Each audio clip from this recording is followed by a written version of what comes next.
आज Doubtnut app download करें। Doubtnut पर अपने सभी गणित, रसायन विज्ञान, भौतिक विज्ञान और जीव विज्ञान के डाउट्स का करो सफाया। बस प्रश्न की फोटो खींचो, एक ही प्रश्न को क्रॉप करो और तुरंत वीडियो सोल्यूशन पाओ। अभी डाउनलोड करें। हेलो एवरीवन, आज का जो सवाल है इसमें दिया कोष्ठक में दिए गए गुणों के अनुसार कौन सा गलत क्रम है। ठीक है, यहाँ पर ये ऑप्शन में हमें देखना है। और देखो, सबसे पहला ऑप्शन देखते हैं। यहाँ पर दिया इलेक्ट्रॉन घनत्व, दूसरा दिया है आई।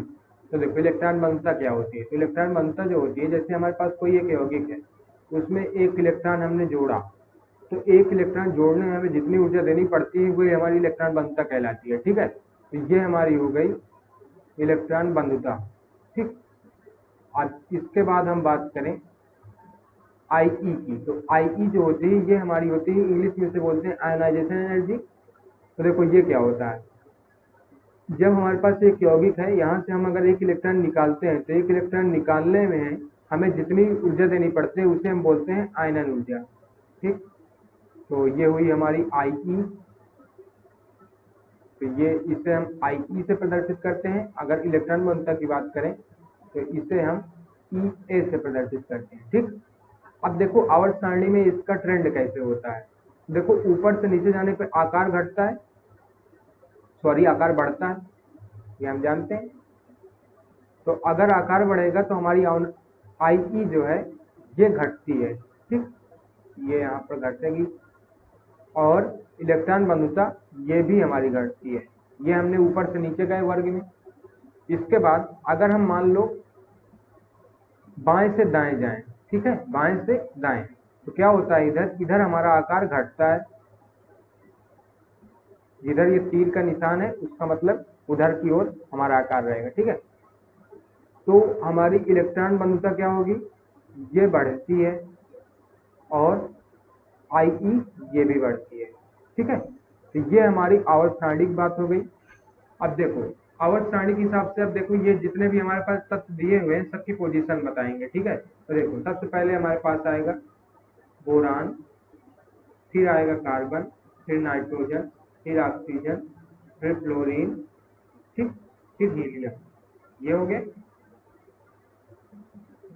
ठीक है, इसके बाद अब देखो यहाँ पर बोरान के बाद यहाँ पर होता है एल्यूमिनियम, कार्बन के नीचे होता है सिलिकॉन, नाइट्रोजन के नीचे होता है फास्फोरस, ऑक्सीजन के नीचे होता है सल्फर, क्लोरीन के नीचे होता है क्लोरीन, हीलियम के नीचे होता है नियॉन।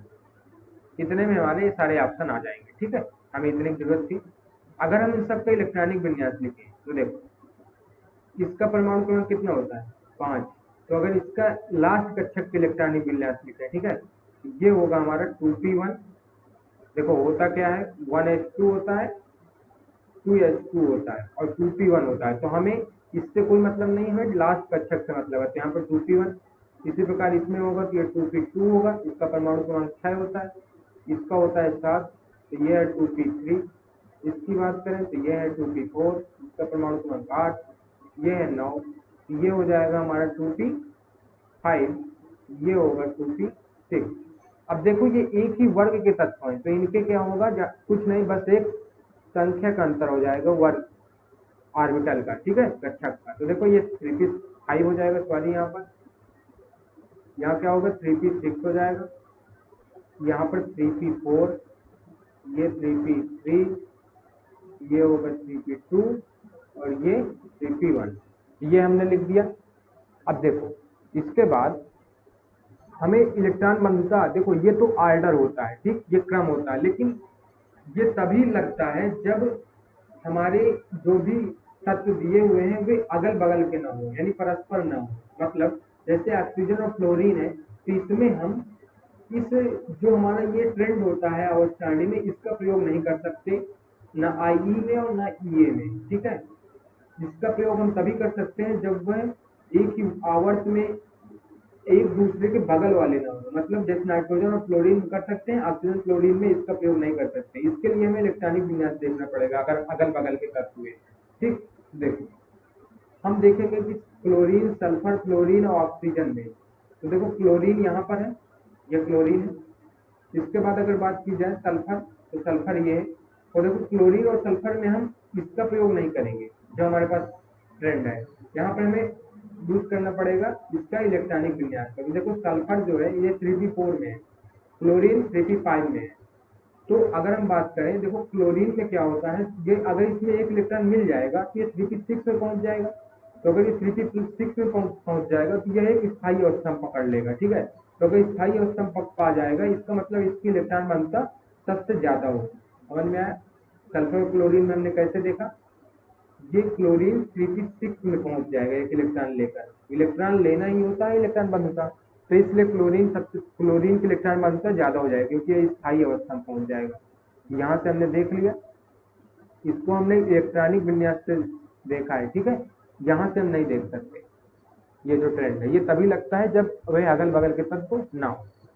ये तो सल्फर क्लोरीन में हो गया। अब देखो यहाँ पर अगर बात करें फ्लोरीन और ऑक्सीजन, तो देखो ये ऑक्सीजन फ्लोरीन है, तो इसमें देखो ये भी अगल बगल के हैं, इससे भी सेम चीज। फ्लोरीन अगर एक इलेक्ट्रॉन ले लेगा तो ये स्थायी अवस्था में पहुंच जाएगा। तो यहाँ से हम बोल सकते हैं कि फ्लोरीन का बड़ा होगा ऑक्सीजन से, ठीक है, क्योंकि फ्लोरीन एक इलेक्ट्रॉन लेकर स्थायी अवस्था में पहुंच जाएगा, ठीक। अब देखो इसके बाद क्या होगा, अगर हम बात करें इस क्रम में सल्फर और फ्लोरीन में, तो सल्फर और फ्लोरीन में क्या होता है कि देखो सल्फर और फ्लोरीन में फ्लोरीन से छोटा है सल्फर, फ्लोरीन से छोटा है सल्फर, और फ्लोरीन जो है ऑक्सीजन से बड़ा है। तो यहाँ पर क्या होता है, फ्लोरीन का आकार छोटा होता है, ठीक। फ्लोरीन का आकार छोटा होने के कारण यह सल्फर से बड़ा हो जाता है। यहाँ पर इसकी इलेक्ट्रॉन घनत्व सल्फर से बड़ी हो जाती है। तो इसके हिसाब से अगर हम इसका क्रम देखें तो यहाँ पर जो क्रम दिया है ये हमारा गलत है, क्योंकि यहाँ पर क्रम जो होगा ये होगा, सबसे पहले आएगा हमारा Cl, Cl के बाद आएगा फ्लोरीन, फ्लोरीन के बाद आएगा सल्फर, सल्फर के बाद आएगा ऑक्सीजन, ठीक है। तो ये हमारा क्रम होगा, ये वाला क्रम गलत है, अतः यही हमारा आंसर होगा, ठीक। अब हम बात करते हैं दूसरे वाले की। तो दूसरे वाले में देखो क्या बोला है, oxygen fluorine boron carbon I2 निकालना है। यहाँ पर दूसरी आयनन ऊर्जा, तो पहली आयनन ऊर्जा तो का हम यहाँ पर ये वाले इलेक्ट्रॉनिक विन्यास लेंगे, लेकिन जब दूसरे आयनन ऊर्जा की बात करेंगे तो एक एक इलेक्ट्रॉन यहाँ से निकाल देंगे, ठीक है। तो ऑक्सीजन में अगर एक इलेक्ट्रॉन निकलेगा तो क्या बचेगा, देखो हम देखो एक एक इलेक्ट्रॉन निकाल कर सभी लिखते हैं, ऑक्सीजन फ्लोरीन बोरान और कार्बन, ठीक। अगर हम इसको चलो उसमें आवर्त सारणी के क्रम में लिखें तो सबसे पहले आएगा बोरान, फिर आएगा कार्बन, फिर आएगा ऑक्सीजन, फिर आएगा फ्लोरीन, यहाँ बीच में नाइट्रोजन भी है। अब देखो अगर एक एक इलेक्ट्रॉन सभी के निकालते हैं तो बोरान में इलेक्ट्रॉन निकालने के बाद क्या हो जाएगा, ये हो जाएगा हमारे 2p0, ठीक। कार्बन में क्या हो जाएगा, कार्बन 2p2 था, एक इलेक्ट्रॉन निकलेगा तो 2p1। नाइट्रोजन की बात में नहीं करनी, यहाँ पर ऑप्शन दे दिया। ऑक्सीजन की अगर बात करें तो देखो 2p4 था, यहाँ पर क्या हो जाएगा 2p3। फ्लोरीन की अगर बात करें तो देखो फ्लोरीन यहाँ पर 2p5 था, क्या हो जाएगा 2p4, एक एक इलेक्ट्रॉन हमने निकाल दिया। अब इसमें हमें देखना है कि किसकी आयन ऊर्जा ज्यादा किसकी कम है, ठीक। तो देखो यहाँ पर देखो बात करें, इस पर देखो कार्बन और ऑक्सीजन ये अगल बगल के तत्व नहीं है, तो क्या होगा कि यहाँ पर ये अगल बगल के नहीं है, तो यहाँ पर देखो हमारे पास क्रम होता है आवर्त सारणी में, ये लगेगा यहाँ पर, ठीक है। तो देखो इधर से इधर हम बढ़ती है, इसका मतलब ऑक्सीजन की कार्बन से बड़ी होगी, ठीक। ये क्योंकि इधर से इधर जाने पर, बाएं से दाएं जाने पर हमारी आयनाइजेशन एनर्जी मतलब आयनन विभव, आयनन ऊर्जा बढ़ता है, ठीक। तो ऑक्सीजन की कार्बन से बड़ा होगा। अब देखो ऑक्सीजन और फ्लोरीन में देखो तो ये अगल बगल के तत्व है, जिसमें इलेक्ट्रॉनिक विन्यास हम देखेंगे। यहाँ पर देखो ये एक स्थायी अवस्था है, यहाँ से इलेक्ट्रॉन निकालना बहुत मुश्किल होगा इसकी अपेक्षा, इसलिए यहाँ पर बात करें तो ऑक्सीजन फ्लोरीन में अगर बात करें इससे, ठीक है। अभी अब दूसरे वाला ऑप्शन लेना है, तो ऑक्सीजन और फ्लोरीन की बात करें, ऑक्सीजन की बड़ी होगी फ्लोरीन से, ठीक। तो ऑक्सीजन की फ्लोरीन से बड़ी होगी, समझ गए। अब इसके बाद अगर यहाँ पर देखो बोरान और कार्बन की बात करें तो ये भी अगल बगल की अवस्था है, तो बोरान की बड़ी होगी कार्बन से, कारण क्योंकि 2p0 एक स्थायी अवस्था है, ठीक। इसमें एक इलेक्ट्रॉन है तो यह उसको अस्थायी कर देगा। तो यहाँ पर अगर बात करें तो बोरान की बड़ी होगी कार्बन से, ध्यान रखिएगा ये सब I2 है, ठीक है। I2 के मान है, ये जो जितना हमने यहाँ पर निकाला है ये I2 है, बड़ी होगी, ठीक। तो इसके हिसाब से अगर हम देखें तो हमारा जो ऑप्शन इसके हिसाब से हमने जो अभी यहाँ पर निकाला है, इसके हिसाब से इसका क्रम होगा ऑक्सीजन, फिर फ्लोरीन, फिर बोरान, फिर कार्बन। तो ये हमारा सही है, हमें गलत क्रम ढूंढना था, तो ये हमारा गलत होगा। तीसरे वाला देखा जाए तो नाइट्रोजन, ऑक्सीजन, फास्फोरस और सल्फर में यहाँ पर E1 हमें निकालना है।